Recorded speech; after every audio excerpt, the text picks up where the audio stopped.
Hello there, I'm Barrie Foster of the Tipton County Museum, coming to you from the art studio today with this week's paint challenge. And this week's paint challenge is to paint an abstract painting. Here's mine. And this one's kind of interesting for me because I have never painted an abstract painting in my life. And I've been painting for 20 years.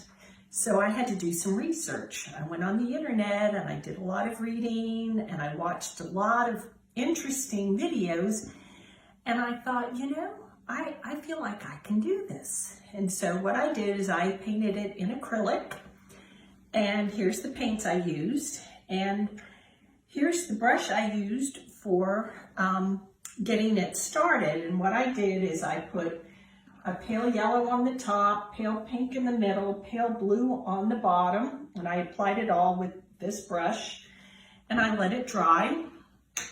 And then I applied the paint with a palette knife. And I have never used one of these before in my life either. So this one was really a challenge for me as well. And I will post photos of the process of it. And what I wanted to share with you is that a couple times I felt like I was making a big mess, a huge mess. I felt it was gloppy. And then I thought of what I tell my students when they come to me in art class and they'll say, "Barrie, what's wrong with my painting?" Because they don't like it and they know something's wrong with it. And I usually say, there's nothing wrong with it. It's just not finished yet. And so that's what was going through my mind.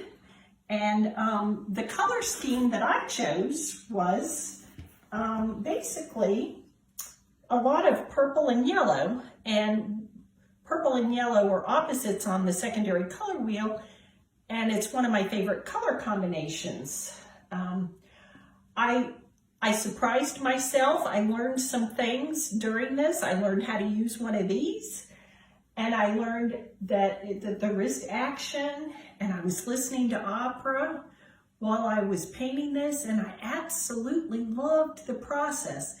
So my challenge to you is to not be afraid of art, to feel free, to enjoy the journey, and keep painting. And I'll see you around.